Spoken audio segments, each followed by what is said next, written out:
O tema que eu quero compartilhar com vocês na manhã de hoje são as respostas humanas diante do nascimento de Jesus. As respostas humanas em relação ao nascimento do Senhor Jesus. Se você observar, sempre nós estamos respondendo às situações. Embora estejamos numa mesma situação, várias pessoas, as respostas podem ser diferentes de cada uma delas. Quando nós vamos observar as situações que, de fato, trazem a manifestação daquilo que está dentro de nós, daquilo que nós pensamos, daquilo que nós estamos vivenciando no momento histórico, e isso disposta justamente a questão da natureza. Quando nós olhamos o texto, algumas reações vão ser também manifestas diante da bem-aventurança no sentido da palavra que foi anunciada, as boas novas que vão sendo anunciadas. E a gente pode imaginar o seguinte: imaginem você recebendo uma notícia que você ganhou uma viagem, né? Você foi sorteado, vai fazer um cruzeiro e você ganhou uma viagem. Dependendo da pessoa, pode surgir várias situações. Vai ter aquela que vai se alegrar: nossa, nunca andei de navio, vou ter uma experiência nova, vai ser maravilhoso. A outra vai pensar: nossa, vai gerar muito custo, porque nós ganhamos a viagem, mas daqui que a gente chegue aonde está o cruzeiro, né? Os preparativos para a gente ter, eu não tenho determinada roupa apropriada para um evento como esse, então eu vou ter gastos. E se eu sentir enjoo, como é que vai ser? Eu não sei qual é a experiência. E vai ter uma experiência totalmente, um pensamento totalmente, uma reação totalmente negativa em relação a isso. Outras vão ficar indiferentes. Tanto faz ganhar e conhecer e participar dessa viagem, ou não. Então, nós vamos ter algumas manifestações. Alguns vão ficar muito felizes pela graça, pela proposta e pela oportunidade. Alguns vão criticar, vão ficar achando muito desperdicioso, ou então com muito trabalho para se realizar, mas outros vão ficar indiferentes. Quando nós vamos para o texto que nós lemos em Mateus, capítulo 2, versículos de 1 a 12, ele vai ser marcado por algumas reações assim também. Vai vir as boas novas de que o menino nasceu, o Senhor Jesus, mas essa notícia vai trazer algumas reações bem distintas a cada grupo. Então, o nascimento do Rei dos Reis despertou respostas muito diferentes: medo e hostilidade de Herodes, indiferença dos líderes religiosos e uma busca sincera de adoração dos magos. E essas reações não são simplesmente manifestações do texto que nós estamos lendo, históricas, apenas relato histórico, mas reflete para nós hoje o verdadeiro sentimento e a verdadeira reação quando ou vocês aceitaram as boas novas, ou vocês ouviram as boas novas, e como vocês receberam essas boas novas. Como foi que nós recebemos? Né? E período natalino é muito propício para nós meditarmos isso. Qual foi a nossa reação? Como está sendo a sua reação? Ou como vai ser a sua reação? Quando nós estamos diante dessa verdade, né, que Cristo nasceu para nos salvar, para nos redimir, que o Senhor veio para cumprir o plano do Pai, né, manifestando assim o seu amor, a sua graça e a sua misericórdia para cada um de nós. Então hoje é um convite para você refletir: qual foi a sua reação? Como está sendo a sua reação? Ou se você realmente ainda não teve essa experiência com Cristo, qual será a sua reação a partir de hoje? Quando nós vamos, amados irmãos, para o Evangelho de Mateus, nós vamos observar que ele foi escrito principalmente com um propósito, né? Anunciar Cristo e evidenciar que Cristo, de fato, é o Messias prometido, o Messias que foi profetizado, principalmente para o grupo dos judeus. Então, o objetivo de Mateus é justamente trazer essa mensagem, essas boas novas, para que o povo judeu assim entenda e compreenda. E é por isso que nós vamos ver, dentro desse objetivo, uma estrutura que ele vai provar para os seus ouvintes, né, para aqueles que vão receber a informação, que é um grupo judeu, de que de fato Cristo é o Messias prometido, que cumpriu todas as profecias, que os profetas no Antigo Testamento anunciaram, e que de fato esse homem vem cheio de poder, de graça, de autoridade, não só cumprindo as profecias, mas evidenciando que de fato era o Cristo prometido. Então o público, ele recebe o Evangelho, tendo uma base muito rica, que é diferente dos outros, na manifestação e no esclarecimento de muitas profecias. Os judeus teriam que entender que de fato Cristo cumpriu a palavra de Deus, a profecia, e evidenciou todos os sinais de que era o verdadeiro Messias esperado. Mas também, amados irmãos, quando nós vemos o público original, que era principalmente de judeu, o texto também traz para nós um desafio e uma compreensão. Mateus não é apenas uma narrativa sobre Jesus Cristo, não é simplesmente uma história sobre Jesus Cristo, mas é um convite a reconhecer sua identidade como Senhor, Rei dos Reis, o nosso Salvador, e que exige de nós uma resposta a Ele de fé e obediência. Então, como você tem respondido? Qual é a sua reação, sabendo que o Senhor Jesus Cristo é o Rei dos Reis, o nosso Salvador? Como você tem reagido a essa verdade bíblica, a esse amor manifesto no Verbo encarnado, que veio para nos salvar, nos redimir e cuidar da sua igreja? Então, a primeira manifestação ou resposta que nós vimos é a hostilidade do orgulho do rei Herodes.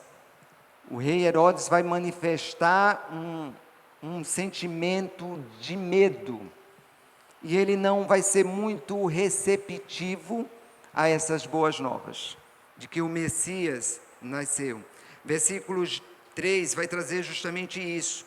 Ao ouvir que os reis magos chegaram lá, agora imagine a cena, o homem está governando, um homem que tem autoridade, ele não vem de uma descendência judaica, ele não é judeu, ele foi posto no governo pelo Império Romano, foi dado autoridade sobre ele e ele governa.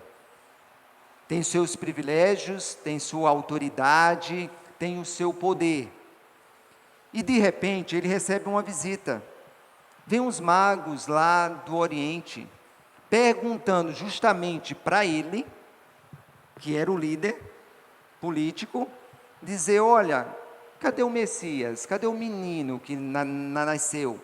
Que será rei dos judeus, que foi prometido. Onde é que está esse menino? E aqui o texto sagrado diz que traz alarme para o seu coração.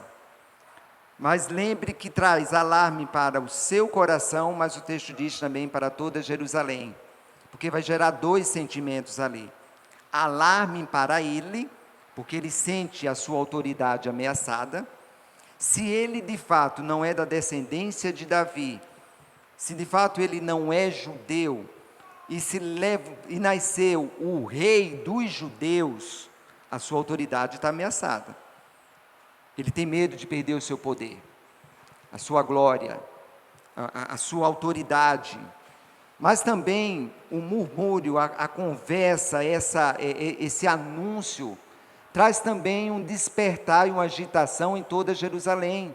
porque os judeus esperavam esse momento, à espera do cumprimento da profecia. Então ele iria passar num contexto histórico de governar um povo que está ansioso, desejando para que venha esse novo rei, o rei dos judeus. E isso iria trazer sérios problemas para ele dentro do contexto da sua governância. Então o seu coração fica angustiado, fica com medo, fica hostil, porque ele vê que essas boas novas ameaçam ali o seu poder. E qual é a estratégia que ele faz? O texto diz, olha, ao ouvir isso, o rei Herodes ficou alarmado, e com ele toda Jerusalém. Então Herodes convocou todos os principais sacerdotes e escribas. Ele chama os escribas, tem uma reunião, não fica muito satisfeito, mas depois ele chama em particular os magos e pergunta, olha, qual o tempo mais ou menos determinado que vocês viram a estrela? E aí vem a estratégia. Olha, eu também quero adorá-lo. Quando vocês encontrarem esse menino, venham para mim, me avisem onde que ele está, para que eu também possa ir lá prestar as minhas homenagens, honrá-lo. E os magos concordam e vão à procura do menino. Vai ser ainda conduzido pela estrela até onde estaria o Messias, o nosso Salvador. Mas nós vamos observar que Herodes percebe que os magos não voltam. Está demorando muito. Eles me enganaram, não voltam. E a gente vai ver que quando o coração humano se sente ameaçado, quando o seu orgulho é ferido e quando ele está na iminência de perder o seu poder, os seres humanos manifestam o seu lado mais terrível da natureza. Nós vamos saber que depois Herodes vai dar ordem para matar todas as crianças. Como ele não sabe a data que o Messias nasceu, então das crianças de 1 ano a 5 anos. E aí nós vamos ver aquela catástrofe onde soldados romanos saem, entram nas casas e matam as crianças. E eu lembro de um romance que eu li do Frei Beto, que ele traz essa situação de uma forma tão dramática, que ele descreve essa situação, os soldados entrando, arrastando as crianças, levando para um pátio, e as mães abraçando os filhos de uma forma tão desesperada, com desespero, que elas tentam como se quisessem colocar as crianças de volta dentro do ventre. Porque a ideia era, quando os nossos filhos estão dentro do ventre, estavam protegidos. Veio para o mundo, tem toda essa ameaça. E ali era dor, choro, tristeza. E mais uma vez, a profecia se cumpre. Então, quando nós olhamos a reação de Herodes, era de manter as rédeas curtas no seu governo, de não perder o seu poder. Então, a reação para essa boa nova de salvação e do nascimento do Messias foi de total hostilidade.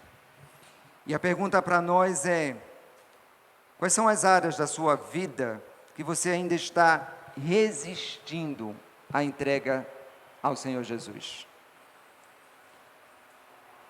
Porque as boas novas de que o Rei dos Reis está nasceu e vem ao nosso encontro, exige de nós um compromisso, que nós venhamos a entregar a nossa vida a Ele, que nós venhamos a entregar a nossa vontade a Ele, que nós venhamos a entregar os nossos desejos a Ele.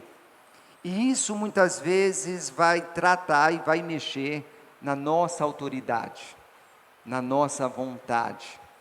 Por isso que muitos rejeitam o Senhor Jesus, não querem se entregar a Ele, não querem ser governados por Ele, não querem ser direcionados por Ele, conduzidos por Ele. E isso pode trazer para nós um sentimento de medo, de perda de poder. Para os jovens, nós podemos perguntar: é mais fácil resistir ao senhorio de Cristo porque temos medo de perder controle da nossa vida? Os jovens às vezes têm aquele sentimento de querer aproveitar a vida, de querer realizar os seus desejos, os seus planos, está numa fase natural de rebeldia, e às vezes isso pode impedir que, esse sentimento possa impedir de que de fato a gente abrace Cristo, o seu Evangelho, a proposta de vida cristã, porque nós não queremos nos render ao desejo do nosso soberano Deus. Queremos ainda administrar a nossa vida, né? O sentimento do novo, tem ainda um sentimento de arrogância para achar que controla tudo, que tem poder sobre tudo, e aí traz um sentimento de recuar em relação a entregar a vida a Cristo. E eu lembro que era essa uma das reações quando eu fui evangelizado aos 14 anos. Eu pensava assim: nossa, se de fato essa é verdade, de que existe um céu, de que existe um inferno, né? E que o céu vai ser para todos aqueles que creem no Senhor Jesus, eu quero ser crente, mas não agora, né? Novo, 14 anos, eu quero quando eu for velho, quando tiver mais nada para fazer, mais nada para conhecer. Então, ou seja, a gente vai entregar para o Senhor Jesus a carcaça, porque a juventude é minha, eu vou viver a juventude. Então é natural os jovens pensarem assim, né, e relutar. Mas eu lembro que eu fiz uma oração e disse: Senhor, Tu sabes que eu amo o carnaval, eu amo o mundo, eu amo aquilo que eu desfruto. Se Tu queres que eu seja crente, né, que Tu conquiste o meu coração enquanto eu for novo, eu quero Te servir novo, mas me dá um amor louco por Ti, porque eu amo o carnaval. E de fato o Senhor tirou o amor, né, do carnaval e me deu um amor louco por ele. Então houve a conversão e graças a Deus, né, estamos aqui até hoje, amando, gostando e louvando a Deus, porque eu comecei a servi-lo cedo. Servir cedo me livrou de muitos problemas que a vida poderia trazer para mim. Mas qual é a aplicação também para nós, né, os mais maduros? Para os adultos, a luta muitas vezes é uma relação às responsabilidades e conquistas. Nós já temos a nossa demanda, nós já temos várias responsabilidades. Quando nós aceitamos Cristo como Salvador, Ele nos convida a mais responsabilidades e maiores desafios. Mas com uma grande diferença: a gente esquece que temos a assistência do Espírito Santo, a ajuda dEle, a orientação dEle, a presença do próprio Deus em Cristo Jesus em nós, o Emanuel, Deus conosco, que nos capacita, que nos anima. Então muitas vezes nós ficamos um pouco com o pé atrás, porque nós não queremos mais responsabilidades. Nós queremos descansar, aproveitar a vida. E para os idosos, quais são os desafios para os idosos? A resistência com os idosos muitas vezes é um medo.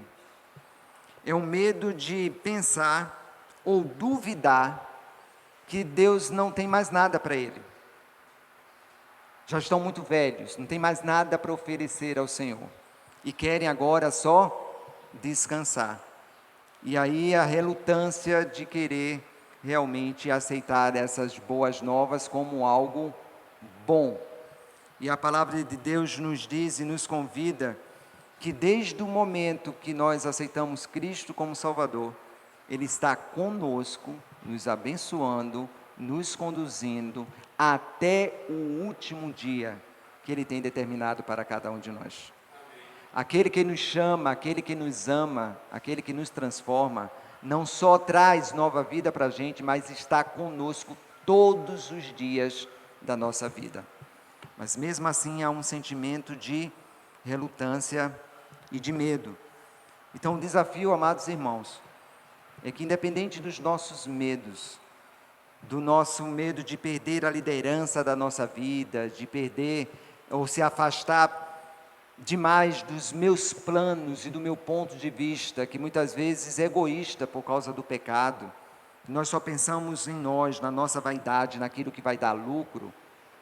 Venhamos aceitar as boas novas como uma oportunidade de transformação e de mudança, e não de uma reação contrária.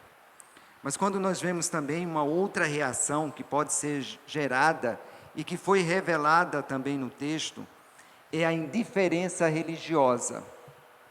Quando nós olhamos o texto a partir do versículo 4, Herodes, diante da notícia, vai chamar os sacerdotes, os principais religiosos da época, o judeu que conhecia a tradição, conhecia as profecias, estavam ali inteirados e que poderia dar uma informação mais precisa para Herodes, para ele alcançar o objetivo que já estava tramado em seu coração e que estava sendo desenvolvido e articulado para execução.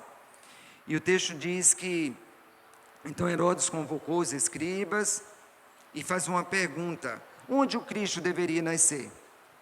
E a resposta é essa: em Belém da Judeia, porque assim está escrito por meio do profeta. E anuncia a profecia. Eles trazem a notícia como se estivesse trazendo ou lendo uma bula de remédio, fria, indiferente.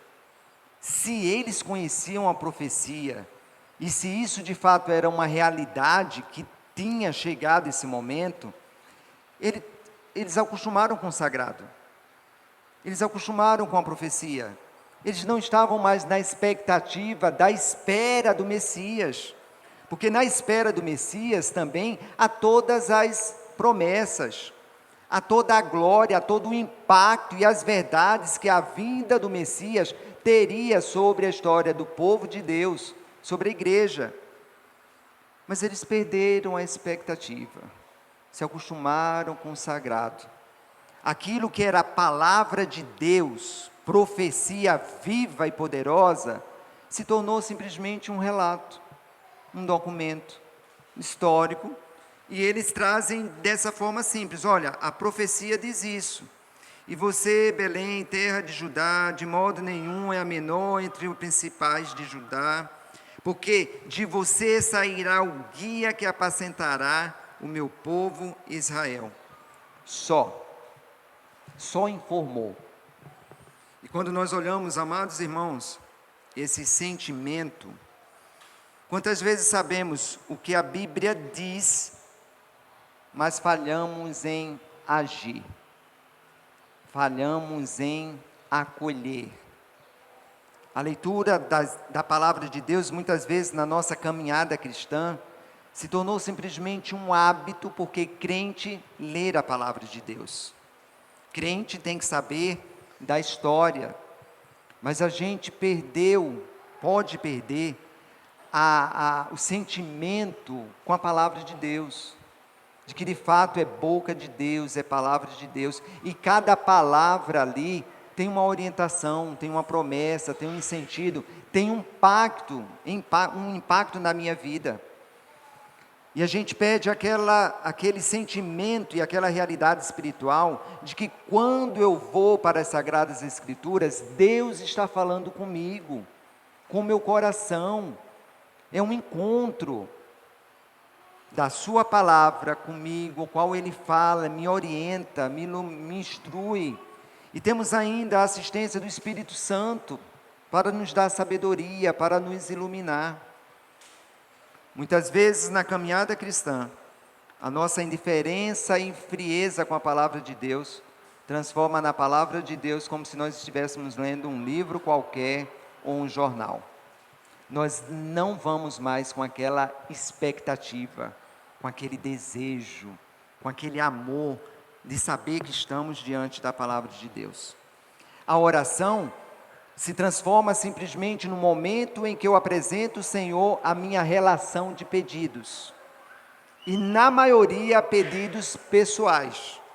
A gente sempre vai ficar na primeira pessoa. O meu trabalho, a minha família, a minha saúde, o meu desejo.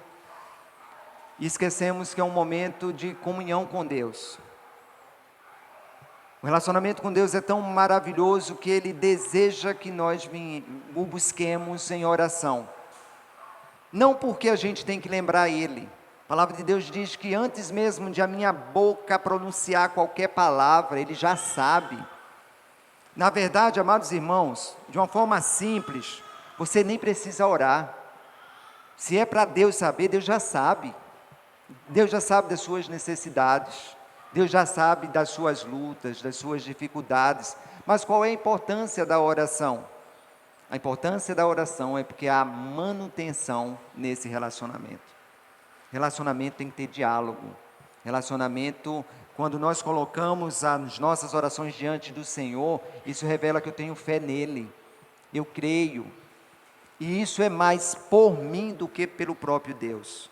Isso revela mais sobre a minha natureza, se ela foi transformada ou não, se ela foi redimida ou não, se eu passei pelo novo nascimento ou não, do que em relação a Deus.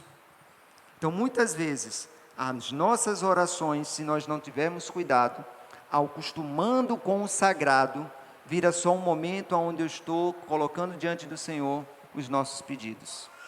E às vezes, devido ao cansaço, você já deve ter ouvido aquela ilustração, né? Que uma pessoa chegou muito cansado para orar, tem lá a sua relação, lá quase uma folha de sulfite cheia, aí ele ora assim: Senhor, está ali a relação, tu já sabe tudo, me abençoa. Então, quando nós olhamos, amados irmãos, temos o risco muito grande de nós nos acostumarmos com o sagrado. De a Santa Ceia só ser comer pão e tomar um pouco de vinho. E fazer parte de um ritual que a gente comemora num determinado dia específico. Comemos indiferente, só no automático. É verdade que nós não vamos cair no extremo de idolatrar a Santa Ceia, né? Dizendo que se transforma verdadeiramente em sangue e corpo de Cristo. É verdade também que a gente também não vai ficar num sentimento que só é em memória, só em tradição. Mas o próprio Calvino, orientando sobre essa questão, diz o seguinte, que quando nós participamos da Santa Ceia, Deus não se faz presente nos elementos, mas se faz presente espiritualmente.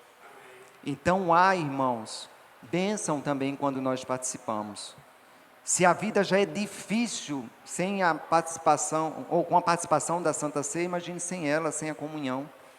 Na Santa Ceia, a nossa fé é renovada, a nossa esperança é fortalecida cada vez mais. E nós temos a consciência da presença de Deus no nosso meio, na nossa vida, mas também que Ele é fiel para cumprir com a promessa de que um dia voltará para levar o seu povo, para levar e buscar a sua igreja, para vivermos eternamente na sua presença. Então, qual o desafio para cada um de nós? Para os jovens, o que nós podemos pensar? Que você pode ser alguém que já foi ensinado sobre Cristo desde pequeno, mas que muitas vezes você está atrelado, confiando na tradição e na religiosidade dos seus pais. Eu sou filho de crente. Minha mãe e meu pai sempre oram, sempre estão intercedendo por mim. Ora comigo. A palavra de Deus sempre traz para mim, força às vezes, né, até a leitura. Isso é um papel do pai mesmo, de instruir os seus filhos. Mas muitas vezes eles levam a vida só na dependência e pegando carona na fé dos pais. Mas a palavra de Deus nos diz que cada um de nós temos que tomar uma decisão diante do Senhor. Cada um de nós deve beber desta água, comer desta comida, ter um relacionamento íntimo, pessoal. Devemos buscar por nós mesmos a leitura da palavra de Deus, crer nela, crer no Senhor, ter uma experiência especial, uma experiência de transformação com o próprio Deus. Ninguém vai para o céu nas costas do outro, ou nos privilégios do outro. ou na religiosidade do outro, mas devemos desenvolver a nossa fé. Então, o desafio para os jovens é que cada um busque a sua experiência com Deus, o seu desenvolvimento da fé, da caminhada cristã. Mas quando nós olhamos para nós adultos também, podemos cair justamente por causa 2 anos de caminhada cristã e da experiência que nós já temos com a palavra de Deus, com os atos religiosos, com o culto, com a religião, de nós nos acostumarmos e perder o brilho. E a gente achar que só é mais um culto. E se eu acho que só é mais um culto, eu venho desanimado, eu venho por obrigação, porque talvez o pastor vai reclamar, porque os vizinhos vão ver que eu não vou sair no domingo para a igreja. Eu estou mais preocupado com o que as pessoas vão pensar do que de fato Cristo espera de mim. E se torna pesado o culto, desanimador, aonde a gente vai desviar nossa atenção para procurar defeitos ou procurar coisas que tentem me alegrar, tentem trazer um momento de prazer na casa do Senhor, aonde de fato essa alegria e esse prazer já não está dentro de mim, porque eu me acostumei. Isso, amados irmãos, acontece naturalmente, devemos ter cuidado em tudo que é relacionamento. Às vezes até no casamento, né? A gente acostuma, lembra? Que a gente usa o melhor perfume, né? Para a barba, a melhor roupa, quando a gente está na conquista. Primeiros anos de casamento, muito bom. Mas depois a gente pode acostumar. E achar que a gente não precisa mais alimentar. Porque eu já casei, já estou seguro, ela não vai me deixar. E o casamento se torna morno, monótono, por obrigação. E esfria. Isso acontece em qualquer relacionamento. De parentes, de amigos, religiosos também, na igreja. Então, se acostumar com o sagrado, pode esfriar o nosso coração. Então, amados irmãos, a expectativa que nós devemos sempre ter é que no sagrado eu sempre venho para o encontro com Deus. E que é novo. E que Ele pode falar ao meu coração. E que Ele pode mudar a minha vida. E que Ele pode realmente abençoar as pessoas que estão no nosso lado. Que Ele vai me falar hoje, que Ele vai me orientar hoje, que Ele vai me alimentar hoje, que Ele vai me levantar hoje. É sempre um encontro de expectativa. Todos aqueles que tinham um encontro com o Senhor Jesus, saíam transformados, mudados, tinham uma experiência nova e diferente. Que cada encontro nosso seja um encontro novo. Venha com essa expectativa. Vá com essa expectativa para a presença do Senhor, nos cultos, nas celebrações e nas reuniões. Mas também, ó Deus, com os amados irmãos, um sentimento que pode gerar também nos idosos, por causa desse perigo de nós nos acostumarmos com o sagrado, é a indiferença de que longos anos podemos cair na armadilha de que nós conhecemos tudo. Ah, já conheço, já caminho muitos anos, né, com Cristo, eu já sei, o Senhor já viu meu coração, eu não preciso fazer mais nada e provar nada. E de fato, você nunca precisou fazer nada e provar nada. A gente faz em gratidão, em amor. É o Espírito Santo que nos desperta para que nós venhamos a servir o Senhor com alegria. Mas a gente pode cair, eu já fiz muito para o Senhor. E levanta o histórico do passado. Eu fiz isso, eu fiz aquilo, eu morri por Cristo, eu fiz, mas agora não preciso mais fazer nada. E esquece que esse relacionamento também tem que ser renovado. Lembre que para os idosos, o que é que a palavra de Deus nos diz? As suas forças são renovadas como a águia. Há sempre renovo de vida na vida dos crentes. Embora essa carcaça padeça, embora os anos venham, as doenças arrumem cada um alojamento dentro de nós, um quartinho para ficar. mas o espírito sempre está renovado no Senhor Jesus. Sempre a alegria é despertada. Então esse é o desafio que nós temos para não cairmos no perigo de nós nos acostumarmos com o sagrado. Mas por último, amados irmãos, foi a reação genuína dos magos. Quando nós olhamos a partir do capítulo 1, versículo 1 e 2, nós vemos que eles vêm de longe, vêm com intenções. Na verdade, o que é que eles fizeram? Nós temos que entender que os magos, eles são sacerdotes ou sábios do Oriente. Nós devemos lembrar que no exílio, a palavra de Deus foi espalhada por todos os lugares, né? O exílio no período de Daniel, no período babilônico, a palavra de Deus, a lei, foram espalhadas. Chegou lá com os assírios, com os babilônicos, e essa palavra ficou, e a tradição ficou. Só que os sábios e os magos daquela época, com as suas culturas, também usam os seus princípios culturais. E o deles era filosofia, olhar os astros, e criam que os astros tinham o poder de influenciar e revelar a natureza humana. Mas eles tinham a profecia de que viria o Messias dos judeus, que viria o Salvador. E é interessante aí, amados irmãos, que nós vemos a graça comum sendo manifesta. Quem é que revela o nascimento do Messias? Quem é que conduz os magos para aquele lugar e para a presença de Jesus? Uma estrela. A estrela não revela o endereço falado, não traz características sobre esse Messias, quem ele é, o que ele requer de nós, mas simplesmente mostra o cumprimento, mas que existe realmente um Deus vivo, um Deus poderoso, um Criador dos céus e da terra. Não é isso que a natureza fala? Os céus proclamam a glória de Deus e o firmamento anuncia as obras das suas mãos. Quando nós olhamos a natureza, nós cremos que existe um Deus poderoso, criativo, que criou todas as coisas com muita sabedoria, com muita maestria, com muita diversidade.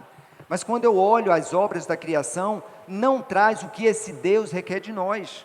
Aí é a revelação especial.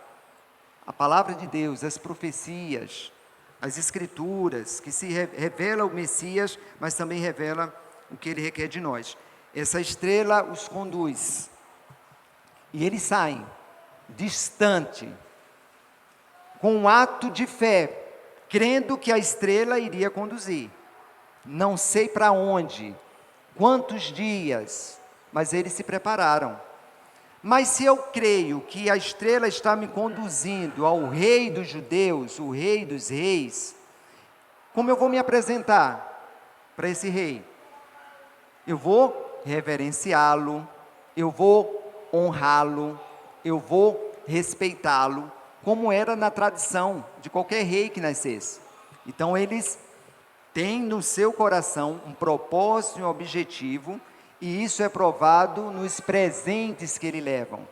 Então eles já saem de lá com uma intenção de encontrar o Messias, com o propósito que, encontrando esse Messias, viesse adorar, reverenciar. E isso ele mostra de uma forma prática, confiante e determinados. E o texto sagrado diz justamente isso. Então pense na dedicação deles. Eles investem tempo, recursos, esforços para adorar o Cristo. E a pergunta é justamente isso. Ele passa por todas as demandas, encontra ali uma ação de Herodes que não ajuda muito na informação, sai de Herodes, continua com o propósito e a estrela guiando. E a pergunta é, assim como os magos, estamos realmente com o coração de um verdadeiro adorador? Um coração que busca Cristo, um coração que se determina a só parar de buscar quando encontrá-lo, mas também encontrando, rendemos a Ele as nossas vidas, os nossos dons, os nossos talentos, tudo que temos para servi-lo em espírito e em verdade. Será que existe isso na nossa vida? Porque isso é um resumo de uma verdadeira e simples adoração. O verdadeiro adorador dedica seu tempo, dedica os seus recursos, os seus esforços, a sua vida, para sermos instrumentos na mão do Senhor. Não só para que a vontade dele se cumpra na nossa vida, no propósito, mas que nós venhamos a ser instrumentos de bênção na vida de outros. E aqui, amados irmãos, temos também algumas aplicações para os jovens. Assim como os magos, somos desafiados a buscar a Cristo com intensidade. Aproveite a força, a energia, a disposição que você tem ainda para servir a Deus de uma forma melhor, mais eficaz, mais enfática, porque dias de cansaço virão, mais responsabilidades virão, e não é porque eu sou novo que eu não posso servir ao Senhor com espírito e verdade, com toda a minha força e a minha energia. Foi isso que tocou muito no meu coração quando eu era jovem. Senhor, eu não quero ser crente quando eu for velho, eu quero agora, né? O que eu posso fazer como jovem? Conquistar outros jovens, dar exemplo, utilizar toda a minha força, a minha sabedoria, a minha potencialidade para glorificar a Deus, adorá-lo em espírito e em verdade. O que você está disposto a sacrificar para adorar a Cristo? Mas para nós adultos, o desafio para nós adultos é entregar essa busca genuína em meio às exigências da vida cotidiana. Talvez você tenha se afastado de uma busca verdadeira por Cristo, focando em outras prioridades. Na nossa caminhada cristã, muitas prioridades vão surgir, muitas demandas vão surgir. E é natural a gente, dependendo da fase, trocar de prioridade. Mas que essas prioridades nunca venham tomar o lugar da verdadeira adoração a Cristo, do senhorio de Cristo na nossa vida. Porque a nossa prioridade é honrar ao Senhor, glorificar o nome do Senhor e cumprir o papel qual nós fomos criados, que é gozar dele, da sua presença, da sua graça para todos sempre. E para os idosos, para aqueles que estão na maturidade, a busca com Cristo pode ser mais profunda, porém a tentação de se acomodarem também é grande. Mas assim como os magos, nunca devemos parar de buscar o Senhor. A ideia não era que os magos eram pessoas novas, eram pessoas de idade. A gente tem uma ideia de quando Josué foi chamado para substituir Moisés, a gente tem uma ideia que é um menino, que é um moleque que está ali com seus 23 anos. Não, Josué já era ancião, ele é ancião. Lembre que é um dos que está ainda na primeira geração, a outra geração toda morreu, ele estava lá também, então ele é ancião. Ele recebe uma missão, uma idade madura, para cumprir a vontade de Deus. Então muitas vezes, amados irmãos, nós também temos esse momento, né, onde sentimos fraqueza, a energia não é mais como era antigamente, e recebemos ali, dentro das exigências e nas nossas lutas cotidianas, pensar que nós não podemos continuar firme, adorando e servindo ao Senhor. Então que o nosso desafio seja justamente esse, e a pergunta continua para mim e para você. Qual foi a sua reação? Ou como está sendo a sua reação com as boas novas de salvação? Porque um menino vos nasceu, um filho vos deu, e seu nome será maravilhoso, Deus forte, conselheiro e príncipe da paz. Esse Cristo veio, viveu entre nós, cumpriu a vontade do Pai, morreu pelos nossos pecados, nos redimiu, mas prometeu que vai voltar e buscar a sua igreja. Qual a expectativa que você está esperando a segunda vinda do Senhor? Foi o que nós cantamos. E que a Santa Ceia vai nos lembrar. Mas qual é a expectativa? Você está com raiva? Você está, nossa, né? Como é que vai ser lá? Eu não sei, vai dar. Eu tinha uma colega minha que ela é oficial da Marinha hoje. Mas quando a gente era tudo adolescente, tudo naquela fase de namoro, a gente estava num bug na praia de Gaibu, e aí o bug fez uma volta lá que quase virava, com um bocado de mocidade lá em cima do bug. Aí ela gritou lá, não, Senhor, pelo amor de Deus, eu não quero morrer agora não, porque eu ainda quero casar.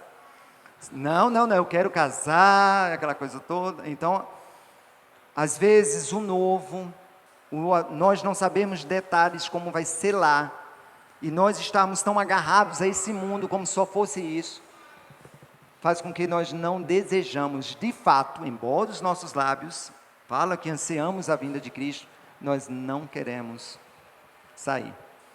Houve uma brincadeira lá na igreja, uma mãe mostrando para a gente, fez assim, Gabriel, um menininho pequeno, onde é que papai do céu mora? Aí ele, lá no céu, né? Aí assim, aí teve uma mulher lá que fez assim, ai que lindo, mas eu não quero conhecer o céu agora não, quero viver muito. Então sempre essa ideia, né? Mas qual é a sua reação? Ou você teve já a experiência, mas acostumou com o sagrado? Está numa vida, porque a palavra de Deus, Apocalipse fala, né? Ou quente ou frio, morno vomitarei. Tanto faz eu vim, tanto faz eu orar, tanto faz eu ler a palavra de Deus. Ou sua reação foi como os magos, determinado a adorar, a oferecer ali mirra, censo, ouro, sinais de realeza, de honra, mas também, amados irmãos, está sensível à voz de Deus, porque olha a experiência de quando se conhece o Salvador, ele começa a conduzir os teus caminhos. O texto diz que, e tendo sido avisado por Deus, primeira manifestação de Deus na vida daqueles reis magos, em sonho, para não voltarem à presença de Herodes, os magos seguiram por outro caminho para a sua terra.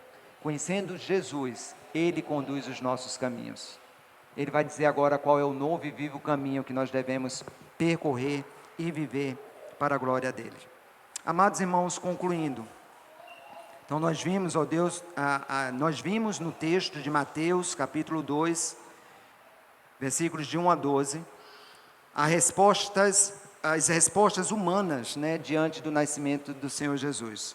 Então vimos que a primeira resposta foi hostilidade e orgulho de Herodes, a segunda resposta foi indiferença dos religiosos, mas a terceira resposta foi a busca genuína de adoração verdadeira pelos magos. Que Deus te abençoe e que nós possamos de fato dar resposta ao Senhor, a única que Ele espera e que é digna dEle, a verdadeira adoração em espírito e em verdade. Amados irmãos, Jesus não veio para ser apenas conhecido, Ele veio para ser adorado. Que nós venhamos sempre adorar o nosso Deus, em nome de Jesus. Amém.